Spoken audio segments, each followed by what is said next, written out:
평안하십니까? 2021년 3월 24일 아침 묵상 시작하겠습니다. 오늘부터는 레위기를 시작합니다. 오늘 읽으실 성경은 레위기 1장에서 4장까지의 말씀이고요. 레위기를 읽으실 때에는 제가 레위기를 3장, 4장씩 읽으시도록 알려드리지만 레위기 안에서 제사에 대한 중요한 주제, 그리고 또 율법에 있어서 중요한 하나님의 말씀들을 주제별로 묶어서 여러분들에게 설명을 드리겠습니다. 제가 기도하며 또 아침 묵상 시작합니다. 사랑과 은혜가 풍성하신 하나님 아버지, 사순절을 지나며 우리가 예수 그리스도의 고난을 묵상합니다. 특별히 레위기의 말씀을 통하여 제사에 담긴 예수 그리스도의 모습, 율법에 담긴 주님의 가르침과 하나님 나라의 모습을 발견하기를 원합니다. 이 시간 말씀 읽고 묵상할 때에 또 그 말씀 붙잡고 기도할 때에 성령 하나님께서 우리에게 은혜 베풀어 주옵소서. 예수 그리스도의 이름으로 기도하옵나이다. 아멘.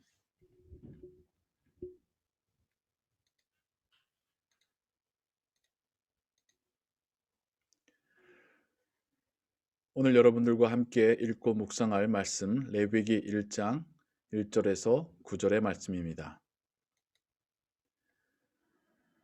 여호와께서 회막에서 모세를 부르시고 그에게 말씀하여 이르시되 이스라엘 자손에게 말하여 이르라. 너희 중에 누구든지 여호와께 예물을 드리려거든 가축 중에서 소나 양으로 예물을 드릴지니라. 그 예물이 소의 번제이면 흠 없는 수컷으로 회막 문에서 여호와 앞에 기쁘게 받으시도록 드릴지니라. 그는 번제물의 머리에 안수할지니 그를 위하여 기쁘게 받으심이 되어 그를 위하여 속죄가 될 것이라.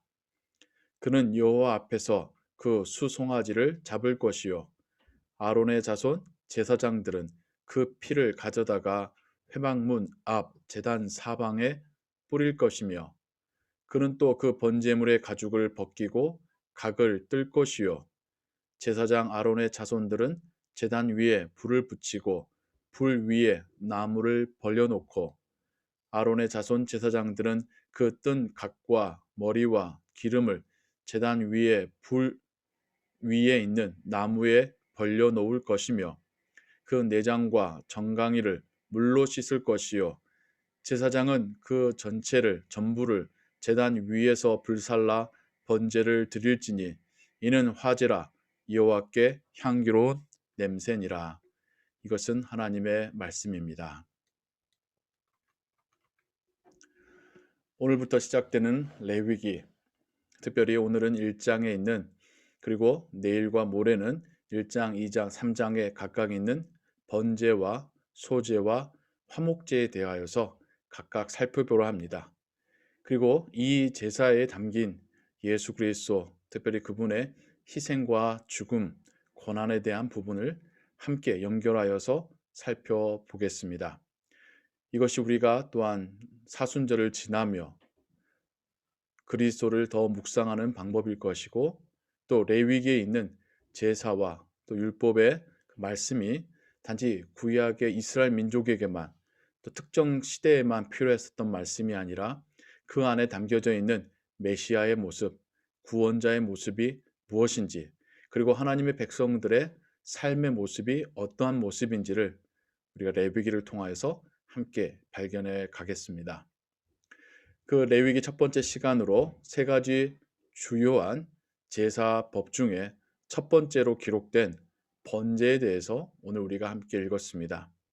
우리는 소의 번제에 대한 부분만 읽었지만 그 다음에는 양과 또 새에 대한 번제의 이야기가 연달아 나오고 있습니다.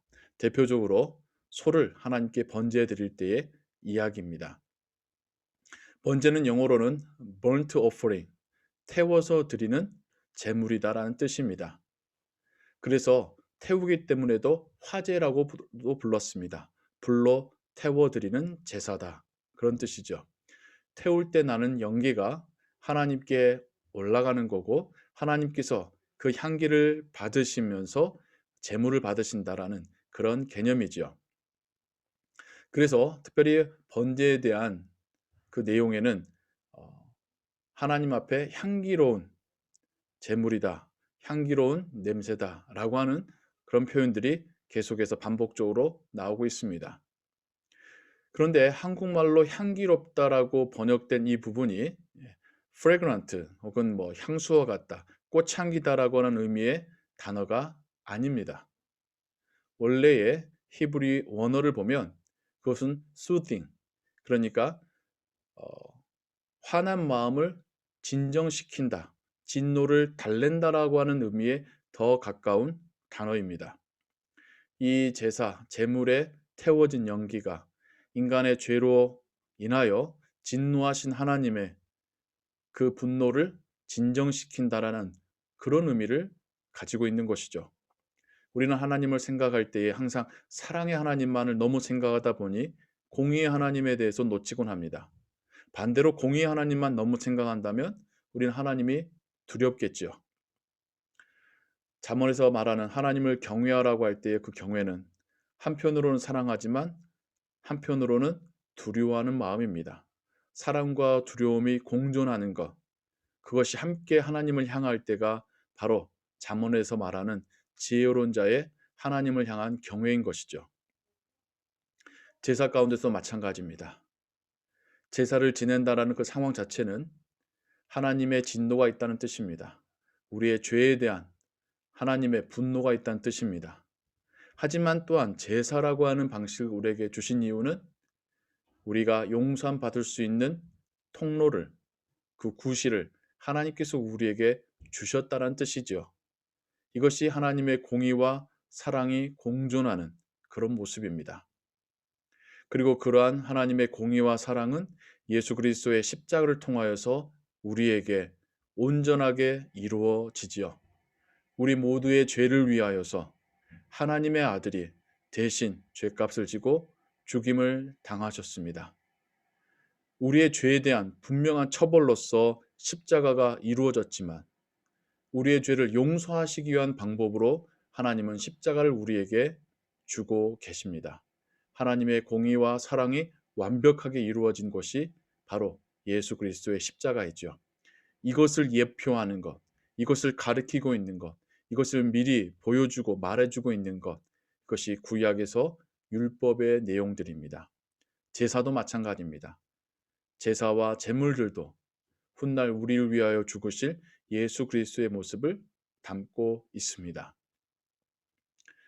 번제의 모습을 잠깐 우리가 상상해 보자면 동물을 가져와서 그 동물에게 안수하여 그 동물 주인의 죄를 전가시키고요.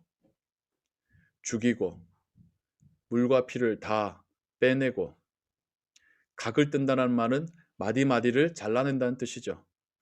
그리고 불타오르는 번제단 위에 장막 위에 장작 위에 그 각을 뜬 부분들을 올려서 태워 온전하게 하나님께 바칩니다. 완전한 죽음, 모든 것을 하나님께 드리는 그런 제사가 번제입니다. 그래서 이 세 가지의 제사 중에 가장 하나님께서 자세히 말씀하고 계시고 가장 하나님께 전적으로 순종하는 제사가 바로 번제인 것이죠. 또 번제는 속죄, 죄를 용서받기 위해서 하는 제사이기도 합니다. 불로 하기 때문에 화제라고도 하지만 우리의 죄를 용서받는 그런 제사이기 때문에 속죄제라고도 봅니다. 한 동물의 희생이 인간의 죄성을 온전히 씻거나 바꿀 수 없겠죠. 하지만 동물의 죽음을 통해서 인간은 자신의 죄가 있다는 사실을, 자신의 죄를 자신이 씻을 수 없고 그 누군가가 대신 짊어져야 한다는 사실을 보고 배우게 됩니다. 매년 이런 동물의 제물을 바침으로 인해서 이 동물의 제물은 온전하게 우리의 죄를 씻을 수 없다는 것도 깨닫게 되죠. 그래서 온전하게 우리의 죄를 담당할 수 있는 제물이 우리에게는 필요하다는 것입니다. 그것이 바로 완전한 하나님이시며 완전한 인간이신 예수 그리스도이십니다. 제물이 되기 위하여 처참하게 죽임당하는 그 동물의 모습처럼 십자가형을 받으시며 처참하게 죽임당하신 예수님의 모습을 신약은 우리에게 증거하고 있습니다. 동물이 가죽이 벗겨지고 각이 떨어지듯이 예수님께서도 발가 벗겨지시고 십자가 위에 달리시어 창에 찔리시고 채찍에 맞으시며 우리를 대신하여 죽임당하는 제물이 되셨습니다. 이 제물에 대하여서 사도 바울이 하는 이야기를 우리가 좀 더 생각해 보기 원합니다. 로마서 12장 1절을 보시면 사도 바울은 그리스도인들은 산 제물이다, 살아있는 제물이다 라고도 말하고 있습니다. 제물 자체는 죽어야 합니다. 죽어야지만 제물이 될 수 있습니다. 살아서는 제물이 될 수가 없지요. 그러면 사도 바울이 말한 산 제물은 무엇이겠습니까? 예수님께서 온전한 죽음으로 우리의 제물이 되셨기에 이제는 우리는 살아서도 제물과 같이 살 수 있다는 뜻이겠죠. 제물과 같이 하나님의 마음을, 하나님의 진노를 진정시키시고 더 나아가서 하나님을 기쁘시게 하는 제물로서의 삶, 예배자로서의 삶을 살게 된 것이 그리스도인의 삶이다라는 것이 사도 바울을 통한 하나님의 말씀입니다. 그리스도의 고난을 묵상하는 사순절에 우리가 주님께서 죽으신 것만 묵상한다면 절반의 묵상일 것입니다. 그러기에 우리는 어떤 삶을 살 것인가를 함께 묵상하는 것, 이것이 온전한 묵상일 줄로 믿습니다. 우리를 위해 제물 되신 주님, 이젠 우리가 그분을 따르는 자로서 산 제물로서의 삶을 살기를 원합니다. 하나님의 마음을 기쁘시게 하고 하나님과 세상 사이에서 화목하게 하는 그런 하나님의 자녀요 그리스도의 제자의 삶을 사는 것, 이것이 우리에게 주어진 산 제물로서의 진짜의 인생일 줄로 믿습니다. 오늘 하루의 삶 가운데 이러한 메시지를 묵상하시고 되새기시고 성령께서 깨닫게 하실 때에 순종하시는 여러분 되시기를 주님의 이름으로 축원합니다. 기도하겠습니다. 하나님 아버지, 우리가 레위기에 담겨진 제사의 법을 보며 온전하게 우리를 위하여 죽으신 예수 그리스도를 묵상합니다. 그분의 죽음은 우리의 죄에 대하여 단번에 그리고 온전하게 대속해 주셨습니다. 그리고 이제 우리도 주님과 같이 제물이 되어 살아있는 제물이 되어 살아갑니다. 하나님을 기쁘시게 하고 또 아직도 하나님을 믿지 않고 영접하지 않은 자들을 위한 제물이 되는 삶입니다. 하나님, 그러한 우리의 삶에 감사드리고 또 우리가 그런 삶을 살아낼 수 있도록 성령 하나님 우리를 도와주시옵소서. 오늘도 주와 함께 주를 위해서 살아가는 삶 되기를 소원하오며 예수 그리스도의 이름으로 기도하옵나이다. 아멘. 주기도문 고백합니다. 하늘에 계신 우리 아버지여, 이름이 거룩히 여김을 받으시오며 나라의 임하옵시며 뜻이 하늘에서 이룬 것 같이 땅에서도 이루어지이다. 오늘날 우리에게 일용할 양식을 주옵시고 우리가 우리에게 죄 지은 자를 사하여 준 것 같이 우리 죄를 사하여 주옵시고 우리를 시험에 들게 하지 마옵시고 다만 악에서 구하옵소서. 대개 나라와 권세와 영광이 아버지께 영원히 있사옵나이다. 아멘. 기도 찬양과 함께 기도하시고 또 오늘 말씀 묵상하시며 또 기도하시고 기도 가운데 하나님의 또 은혜 받고 평안함 받고 오늘의 하루의 삶을 살아가시기 바랍니다. 오늘 하루도 평안하십시오.